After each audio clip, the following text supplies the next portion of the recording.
Maintenant que les bases sont posées et que vous comprenez mieux les enjeux du postpartum, j'aimerais vous parler un peu plus en détail de l'accompagnement du postpartum tel qu'il existe aujourd'hui dans notre société. Jusqu'à peu, la parentalité et plus précisément la maternité a été idéalisée au sein de notre société. Donc il était véhiculé une sorte d'image d'Épinal de la maternité, cette maternité qui rend belles les femmes et qui les épanouit. La maternité était forcément un signe de bonheur et d'accomplissement pour toutes les mères. Mais le problème, c'est qu'en réalité, la maternité et notamment le processus du devenir mère est complexe et il peut être vécu avec beaucoup d'intensité et parfois des complications importantes pour les femmes. Et puis, il est important de garder à l'esprit aussi que la maternité que nous vivons au XXIe siècle n'a rien à voir avec la maternité que nous sommes censés vivre en tant que mammifères tribal. Les êtres humains que nous sommes aujourd'hui, c'est-à-dire les Homo sapiens, sont programmés pour vivre en communauté, pour vivre en tribu. Nous sommes des animaux sociaux et c'est grâce à la vie tribale que notre espèce a pu survivre. Si nous avions été des êtres individualistes comme c'est le cas aujourd'hui, eh bien notre espèce n'aurait pas pu survivre. Et pour un être humain, il n'y a rien de pire que l'isolement. La preuve en est, dans le milieu carcéral, l'isolement est utilisé comme la pire des punitions pour les détenus. Et quelle est la situation bien souvent dans notre société actuelle ?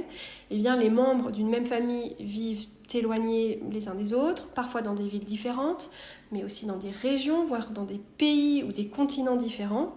Les grands-parents sont actifs de plus en plus tard et n'ont pas toujours la possibilité d'être très présents auprès des jeunes parents. Et puis, l'entraide dans notre société n'existe quasiment plus. Bien souvent, nous ne connaissons même pas nos voisins de palier. Et puis, il faut le dire, nous vivons dans une société qui est orientée vers la performance et les résultats et dans laquelle il y a une grande pression pour travailler toujours plus vite et faire toujours plus de profit au détriment des valeurs humaines. Donc l'isolement, le manque de soutien est presque un fléau et il fait beaucoup de ravages, notamment en postpartum, puisque nous l'avons vu, le postpartum, c'est une période de grande vulnérabilité, de grande fragilité. C'est une période également de convalescence pendant laquelle la maman et le coparent ont besoin vraiment d'être soutenus, d'être accompagnés, d'être aidés. Alors, qu'est-ce qui est proposé par le système de santé actuellement pour les jeunes parents après leur retour à la maison ? Donc, à l'heure actuelle, après l'accouchement et après avoir quitté la maternité, le système de santé ne prévoit que très peu d'accompagnement postnatal. Donc, il est possible de bénéficier de 2 visites de la sage-femme à domicile dans les 10 jours qui suivent la naissance par le biais de ce qu'on appelle le PRADO. Au-delà des 10 jours et au-delà de ces 2 visites, si le bébé et la maman vont bien, eh bien les visites s'arrêtent. Il est toujours possible évidemment de consulter votre sage-femme ensuite, mais les visites auront lieu à son cabinet. Donc c'est très très peu et vraiment très insuffisant lorsqu'on comprend bien quels sont les enjeux de la période postnatale et lorsqu'on comprend ce que traversent les parents après la naissance d'un enfant. Alors depuis juillet 2022, il y a également un entretien postnatal précoce obligatoire qui a été instauré, qui doit être fait entre la 4e et la 8e semaine après l'accouchement, avec le médecin traitant, la sage-femme ou le gynécologue, et qui doit permettre de repérer les premiers signes de la dépression postpartum. Et un deuxième entretien peut être fait entre la 10e et la 14e semaine après l'accouchement, si nécessaire. Il y a également une consultation médicale postnatale qui peut être faite donc entre la 6e et la 8e semaine après l'accouchement, à nouveau avec le médecin traitant, la sage-femme ou la gynécologue.